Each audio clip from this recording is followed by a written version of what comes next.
Hey Max, are you on?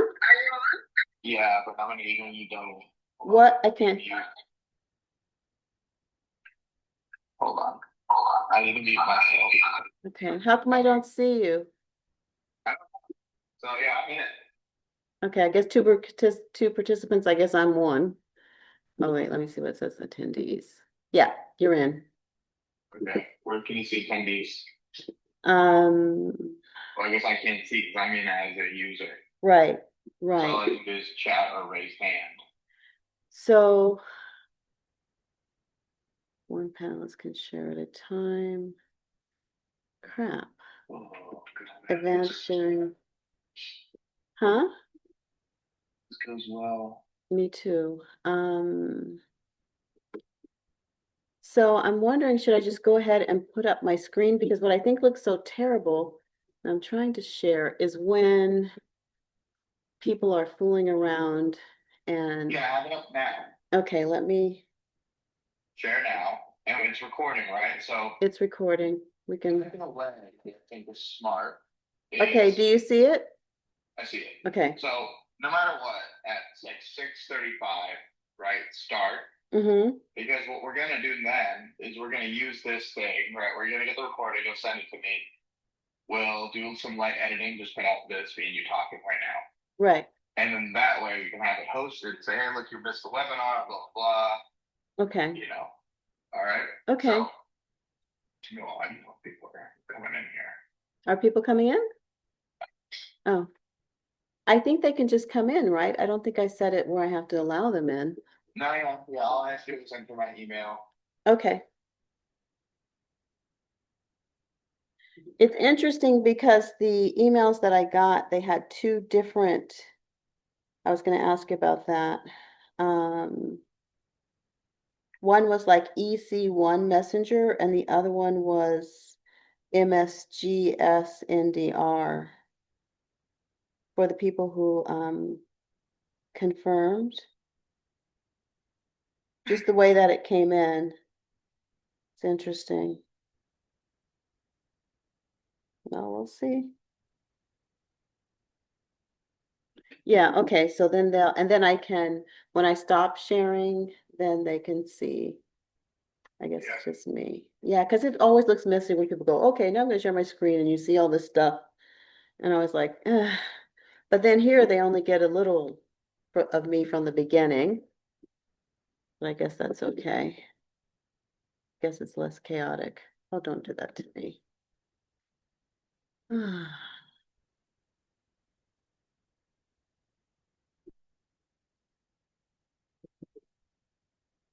How was your day? It's fine. We kind of like a monthly review Mm, from last month. It's fine.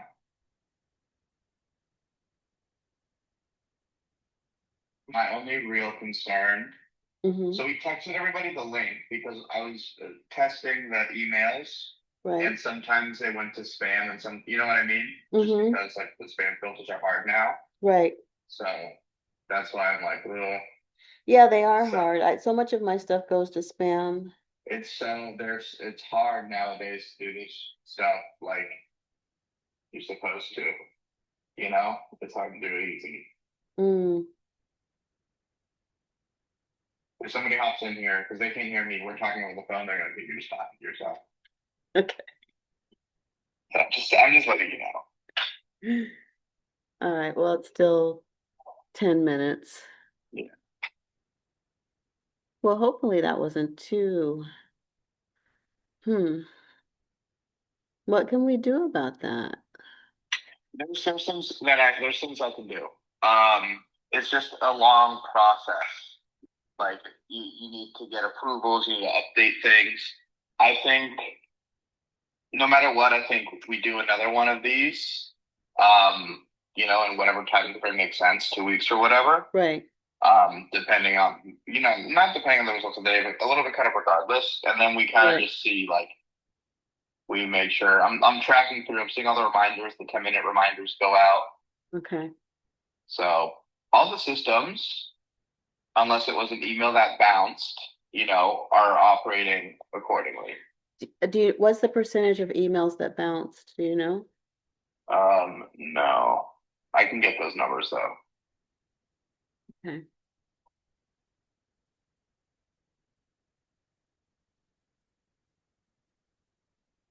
Well, we're definitely gonna do it again anyway. The last one I did was in December, and I need to do them more regularly, and I like that this one is a singular. It's really overwhelming people to go over all of the aspects of estate planning, but if you just say, do I need a trust? What is a will? It's just much easier for Yeah. people to deal with. How long is this thing, you think? Like It's gonna be about 30 to 45 minutes.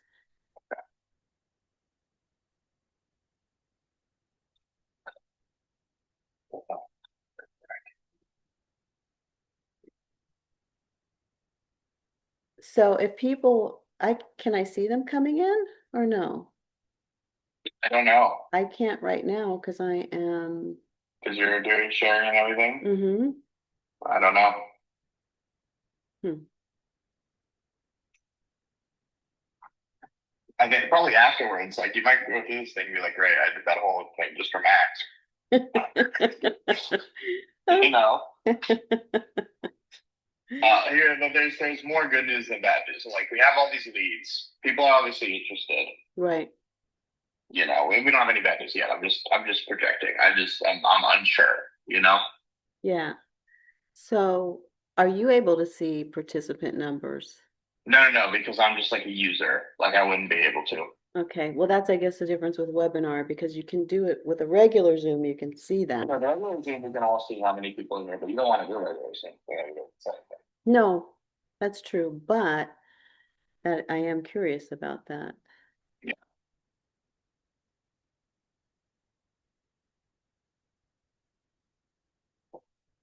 Oh.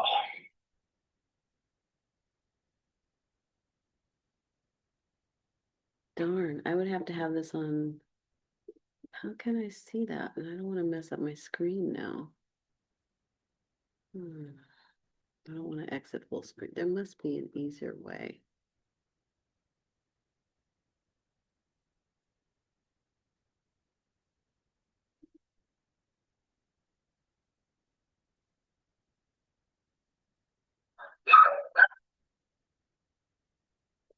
Then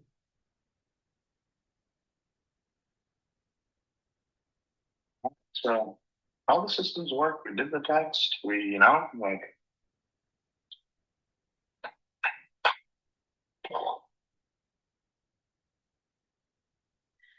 Maybe that's why people use GoToWebinar. because you can track better a little bit. I think you can see it even if you are full screen. I guess I could do. Let's see. I don't really want to do that now. It kind of seems like a bad idea. Tell me what this. This game is out. We'll see after.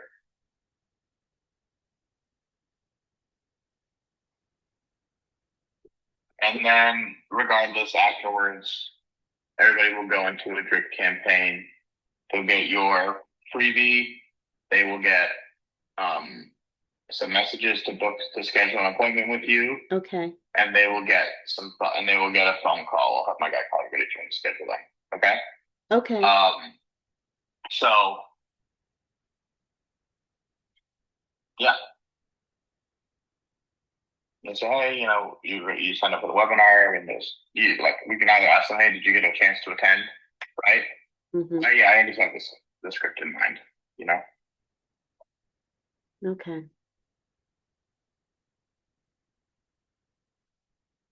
Well, regardless, I want to have this taped, so. Exactly. So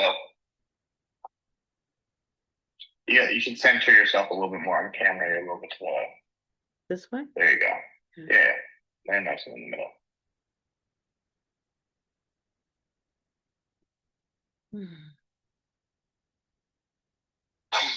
It's called go-to is good now. Go-to meeting is just called go-to. You're all on one virtual event.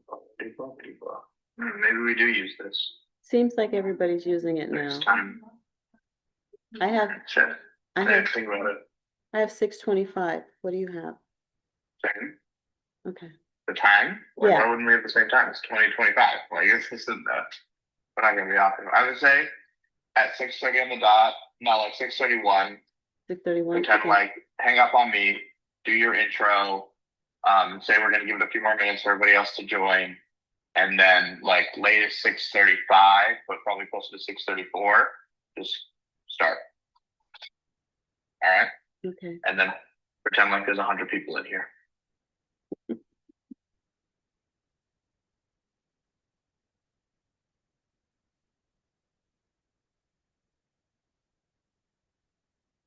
Yeah, whatever the attorney that Saul attended, he could see.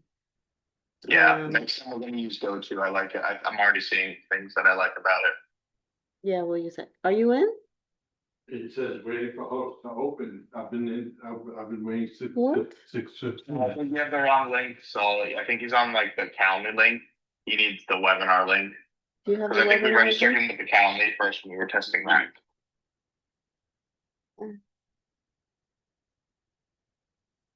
It's a one, it says web something Zoom. They all say web something Zoom. Yeah, but Here, I'm gonna- that's in my calendar. Yeah.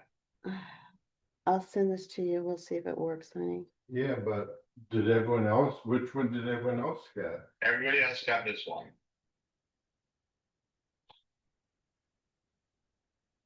Okay, so I have 3 minutes. It's not a time to go to the kitchen. You know more talking.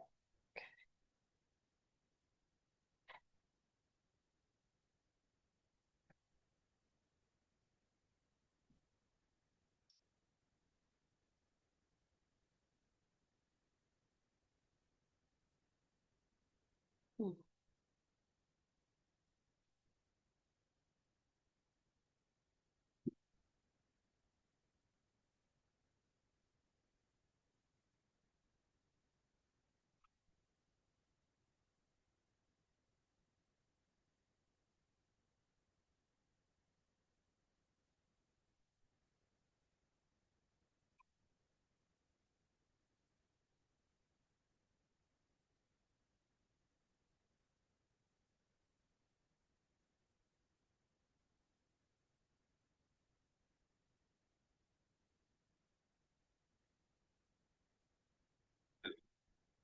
Okay.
So, honey, you can't be printing right now, okay?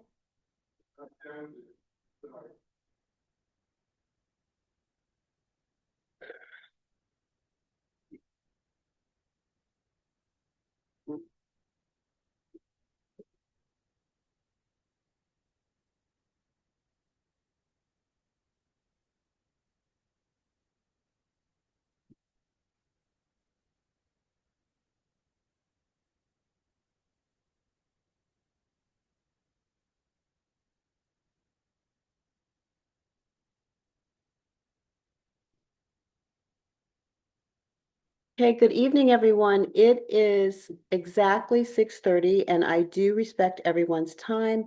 I'm going to give it about one more minute before I actually dive into this evening's topic, which I have simplified to, do you need a trust?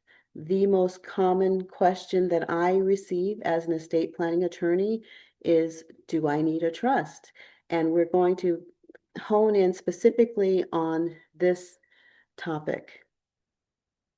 So I'm just going to give it about another minute before I start this evening's presentation to let more people join us this evening.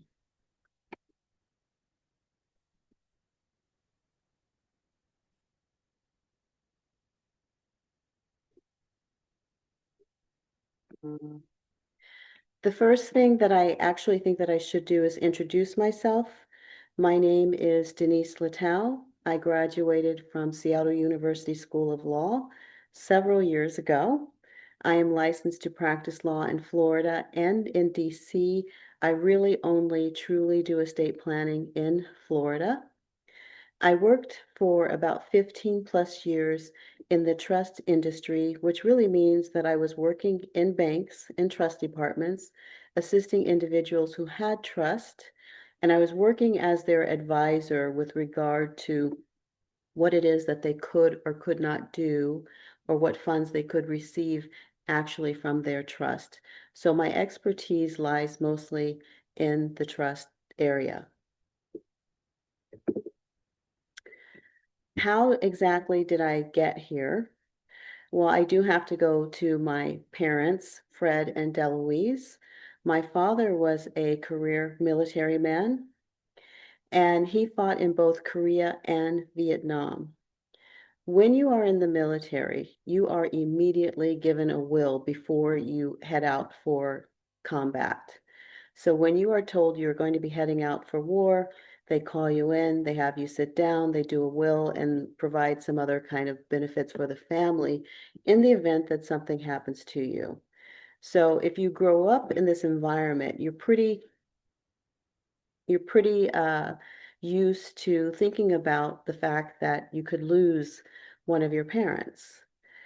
Secondly, my mother, who's to my right, Deloise, she lost both of her parents by the age of 3.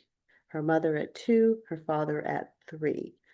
Her life goal was to ensure that she actually lived long enough to see her children actually reach adulthood. She was very much, as you can imagine, traumatized by these events, by not being raised by parents, and always wanted to have us prepared for that day when she was no longer on earth. And she did that, and she did a very good job of it. And as a result of these two individuals coming together with their life experiences and their sense of always planning for possible incapacity or death, it's not a topic that is difficult for me to discuss or to even contemplate or assist families to come to terms with. So it is essentially a part of life in many ways. So my goal today, as I said at the beginning, was really to take the mystery out of trust. And I do want everyone who's on here tonight to go away with the sense of whether or not they actually need one, or no, they really don't need one, but some other planning might be sufficient given your particular instances or the case in which you have. So everyone is different, everyone's needs are different, but I think most of you will find that a trust may be the proper solution for you and your circumstances. Okay, I can't really go into just diving into trust without talking about an estate plan. These two words together confuse people. They sound a lot more complicated than what they are. An estate is really all that you own your property, and planning or a plan is a plan. So estate planning together, those are really just legal tools for managing your property, your assets during your lifetime and after your death. Most plans include a will, a trust if desired, And there are certain circumstances with trust and wills that I will get to later, a power of attorney and healthcare directives. What this does, again, is to create that plan which should keep you out of court. That's the whole point of really the trust, which I'll talk about later, but definitely the power of attorney and the healthcare directives should keep you out of a guardianship situation should you be no longer able to manage your affairs. I also want to state very clearly, estate planning is not just for the wealthy. Every adult needs some form of an estate plan, whether very simple or quite complex. I would say everyone should have one. There was a time when it was solely more or less for the wealthy, but things have changed substantially. And this is now a great tool for everyone. So getting back to trust, what is a trust? Think of a trust really as a bucket or a treasure chest in which you put those things of value to you in as a container, and you hold on to those during your life, and you decide which of those things, those possessions within your treasure chest, who actually gets certain treasures or all of those treasures, but you put them in a container. And that's really what the trust does. You, as the creator of the trust, there are a lot of names. I like to use the name trust maker because it's simple. You will hear grantor, you will hear trustor, but again, I like to use the word trust maker. So the person who creates the trust, if that would be you, you would be the trust maker. The trustee most likely would also be you. That's the person who is administering the trust or managing the trust. And with revocable living trust, that is typically the trust maker and the trustee are typically the same person or persons with revocable living trust. And the beneficiary is the individual or individuals that benefit from this trust at some point in time, typically upon the death of the trust maker. And again, as I said, there are revocable trusts, which I'll talk about a little bit. Those are trusts that you can actually change, modify, or even just terminate quite readily. Irrevocable trust, not so easy to modify. This would require actually going to court. Not easy at all, in fact. So that's something that most people stray from. Another point is when you have a revocable living trust, upon your passing, that trust becomes irrevocable, which means that the person who benefits or persons, the beneficiaries, cannot change the terms as written in the trust document, which most people find quite favorable. No one wants everything changed around after they spent the time and effort to have their wishes documented. The trust versus the will. So what is the actual difference? So the reason why I personally prefer trust is because I want to avoid probate. What is probate? Probate is court supervision of the distribution or transfer of your assets after you have passed away. With a trust, you avoid that, which means you also avoid those fees and those costs associated with the court supervision. And you have privacy because it's not going through the court process.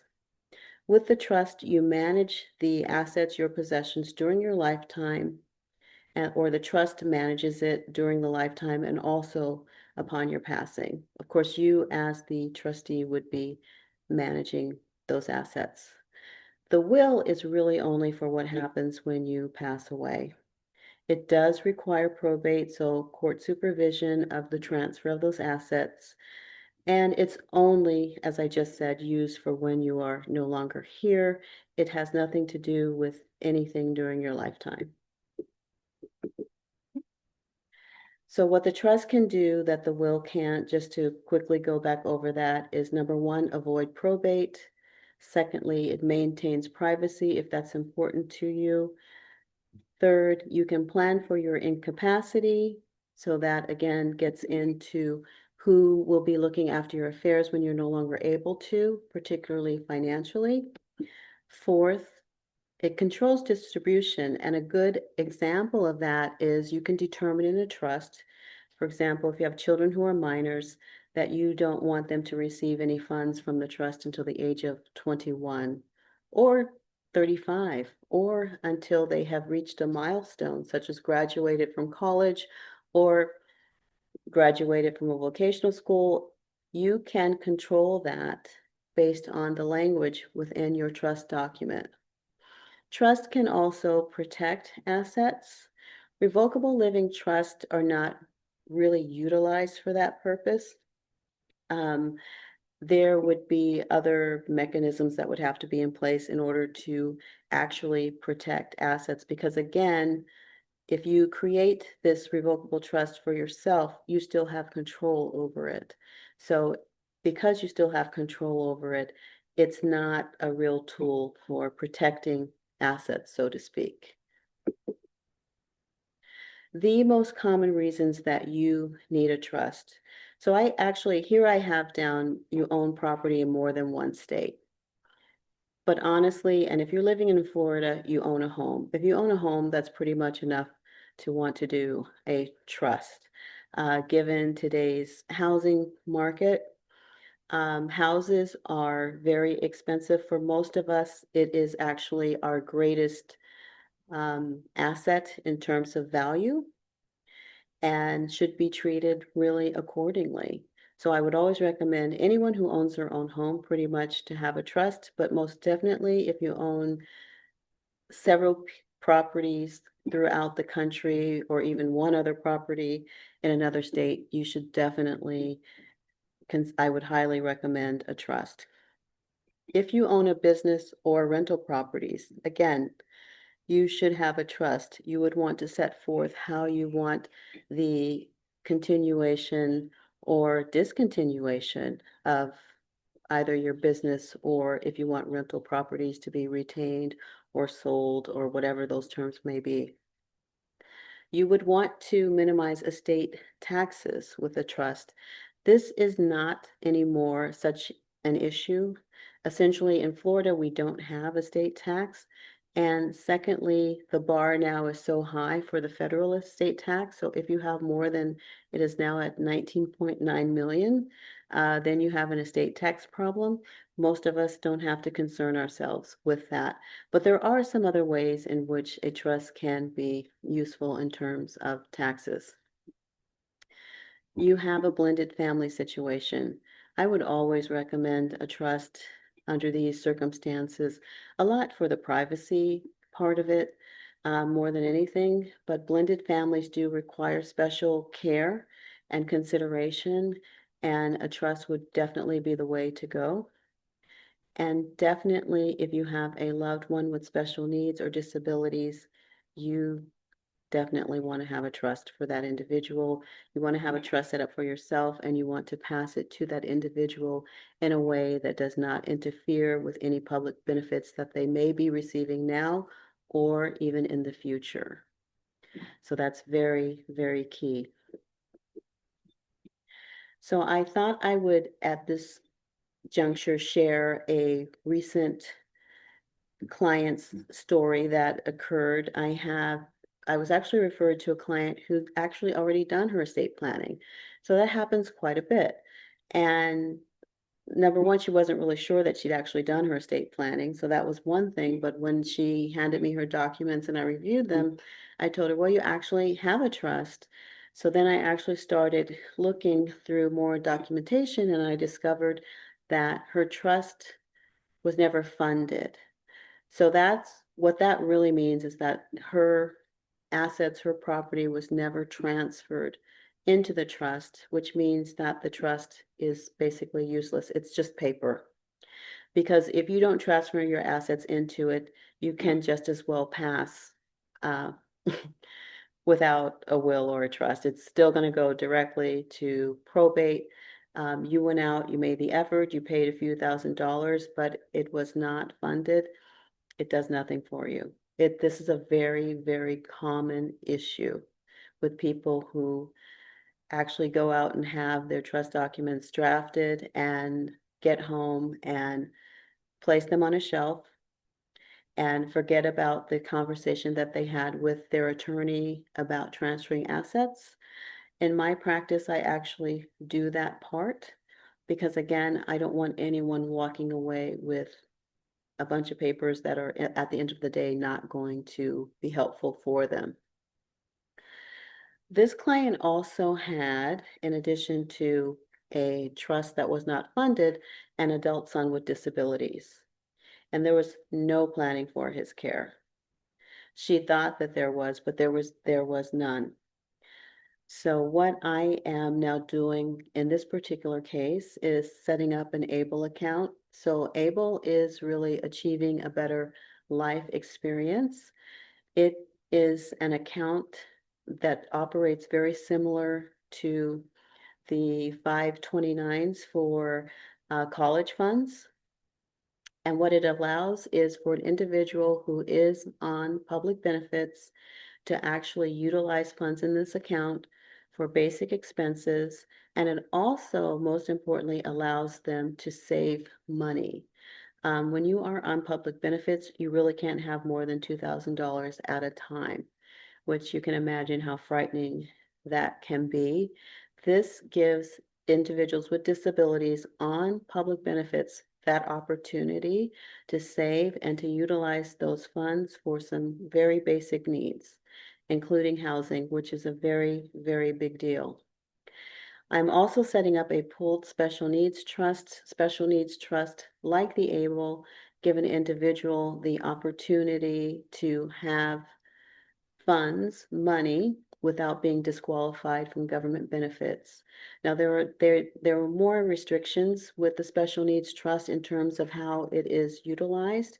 It is really utilized to enhance the individual's life, but not necessarily at all for funding basic needs. It's really supplemental in many ways and not used in the same way as an ABLE account.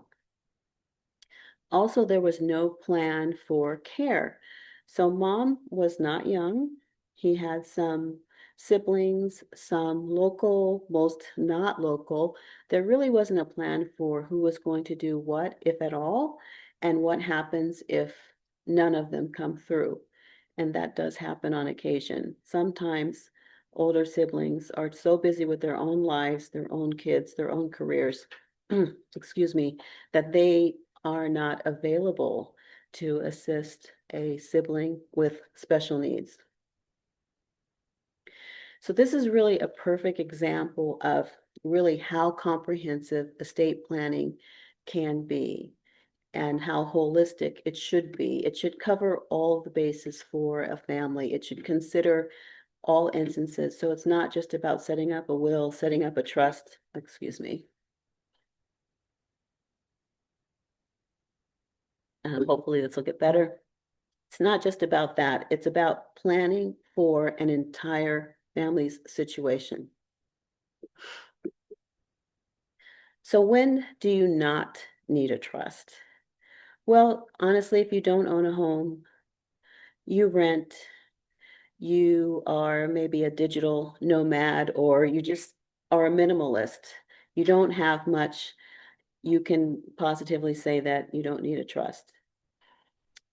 If you don't mind your information being, excuse me, open to the public, that's another instance where, you don't have much. There may be some kind of a small probate proceeding. That's okay. You're okay with probate. Probate doesn't really bother you. The fact that there is some kind of court proceeding that your loved ones may have to go through, irregardless really of what you may have left, you're okay with that. And finally, you have very, very simple wishes. And I wish that I actually met someone who really had simple wishes, because people tell me all the time that they have simple wishes. And as it turns out, they're a lot more complex than they think that they are. Even if it's something like a burial at sea, it's not as easy to put together as someone may imagine. So think very carefully about if your wishes are simple. Probate is not a big deal. It may be a very short and sweet process for you simply because there's not a lot there. And the other part, the lack of privacy does not bother you. So the revocable living trust you create during your lifetime, it can be changed or revoked. The most common assets that fund them: homes, savings, investments, as well as jewelry, other possessions that, as I said in the beginning, your treasures, your possessions that you want to go into your treasure chest, the trust. The revocable living trust requires a pour over will. So unlike just having a will, for example, which leaves your assets to your loved ones upon your passing, the pour over will is really also a container basically for um, additional wishes, concerns, etc., and also things that you may have left out of the trust that you want to then pour over, as it's called, into that trust. So you will have a will, but of a different nature.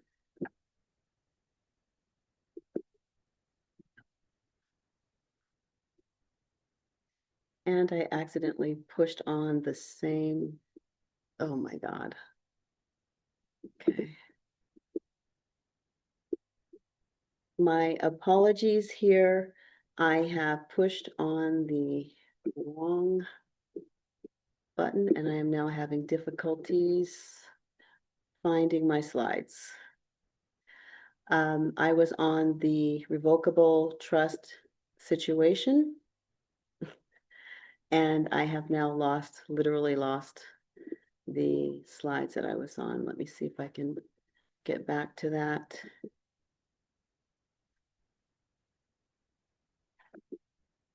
Oh dear.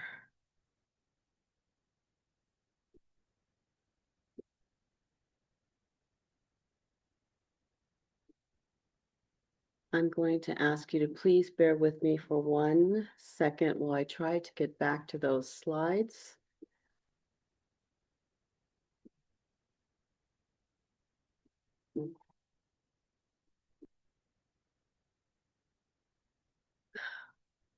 Okay, I'm having difficulty finding the slides.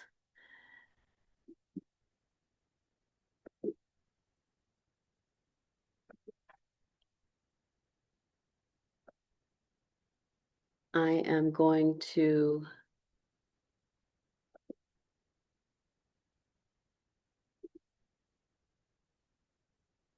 ask you to bear with me for 1 moment while I continue to look for them. Not quite sure why this happened, but it did happen.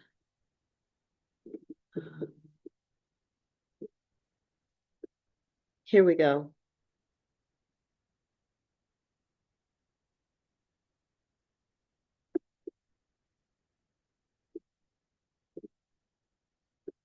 Okay. Oh dear. Not sure if I can still be heard.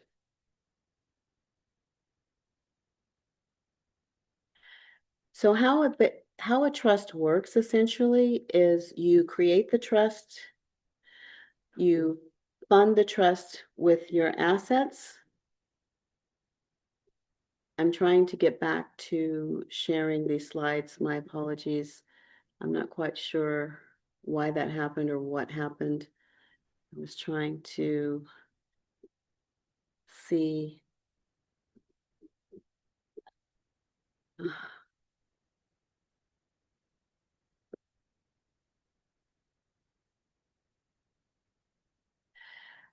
I will go through this very quickly now. I'm a little bit, my apologies. I'm not able to relocate the sharing button on here, which is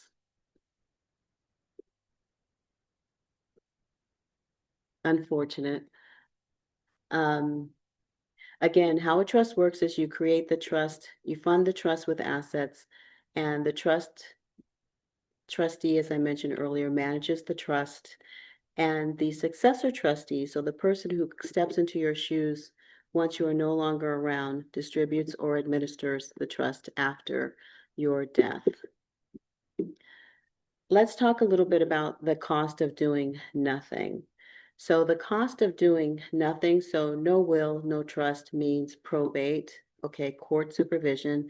That again means delays usually. It's time and money. Usually you're talking about at least a year, and in terms of cost, you're looking at around usually 3% of the value of the estate that has been left, the property that has been left. That's what you're looking with approximately in terms of fees.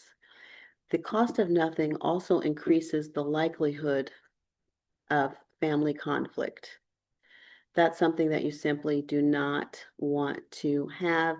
And one of my biggest taglines is really keeping families out of court chaos and conflict.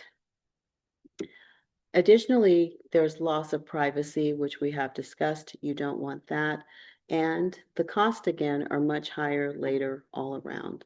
So you do want to avoid this. So what does a trust cost? A simple trust is typically between $2,500 and $3,500. Advanced planning is at the $4,000 plus range. Again, in terms of probate, you are looking at an average of 3%. And the typical retainer that an attorney will require for probate proceedings or starting that is usually around $10,000 and up. How I help is really with customized plans, a flat fee, hybrid pricing, reviewing existing documents, something that I call, or we call, a kids protection plan, which is really the nomination of guardians, short-term and long-term. In the event that something happens to you, you want to have care, you want to have adults named to look after your children, and you don't want them to spend even 24 hours in child protective services. The Kids Protection Plan prevents that. And then there is also special needs planning, which I did previously discuss a little bit with the family, where an ABLE and a special needs trust was required to ensure that the loved one with disabilities would not lose their government benefits. So what to do next, or next steps generally would be, and I really do apologize for losing my screen. I'm not quite sure what happened and I could not get back to it, is essentially schedule a 15-minute consultation. Anyone who desires it, we are sending a downloadable estate essentials checklist. And finally, if you are interested in moving forward, you can schedule a life and legacy session with me. It does not cost anything. And we can actually start to talk about your particular situation. And if you do engage my firm, we can design a specific plan for you. Commonly asked questions with a trust: do I lose control? No, you do not. What if I don't fund it? We talked about that. If you don't fund it, it's meaningless. It's expensive paper. Can I change it later? If it's a revocable trust, you most certainly can. And do I need both a will and a trust? With a trust, you will, as I stated, require a pour-over will. With a will, you don't necessarily have to utilize a trust if you simply want the will to distribute your possessions after your passing. So I am going to now come back to, I hope, being visible. I'm not quite sure what has happened here, and I do definitely apologize. I've completely lost the screen. So I want to thank everyone. If you are still here who can hear me, I hope that you could. We will follow up with emails. I sincerely apologize. I will simply have to try to do this once again without the technical issues that I had today.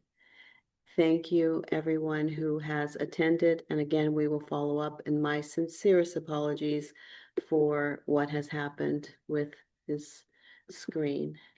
Thank you. God. Oh, shit. Oh.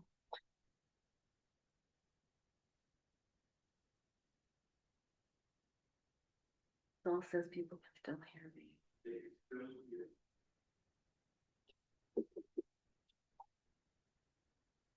I am so sorry that I'm not able to view questions that you may have.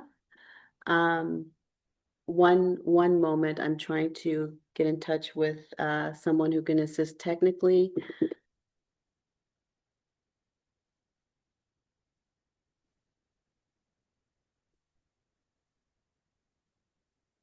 I do hope that everyone on here can actually still see and hear me. And I do sincerely apologize with regard to the technical issues. Will trust protect Lady Bird deed is one of the questions that if you have a Lady Bird deed, you have already determined how your property will be distributed upon your passing. A trust, in my opinion, is it's better to transfer real estate into a trust than to utilize a Lady Bird deed, depending upon your circumstances. So it will not do that. That question was from Barbara.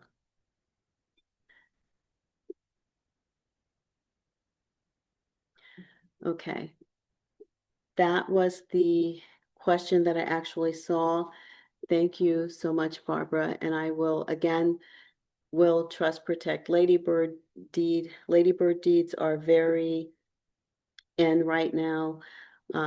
Title insurance companies don't particularly care for them. So when you leave them to your loved ones, they may have some issues, but again, it is another way of avoiding probate with real estate and quite popular in Florida, not utilized in a lot of states in the country, but very popular and very much utilized in the state of Florida. That was the only question actually that I had. And again, I do really sincerely apologize for the technical issues that I had while I was trying to work with this webinar with those last slides. So anyone who's actually still on here, I thank you wholeheartedly. And we will be sending out again a downloadable checklist for everyone to utilize. And please feel free also to schedule at least a 15-minute consultation for any other questions you may have, as well as if you would like more information to do a longer session with me. I want to thank everyone for being here, and I hope you have a wonderful evening. Bye.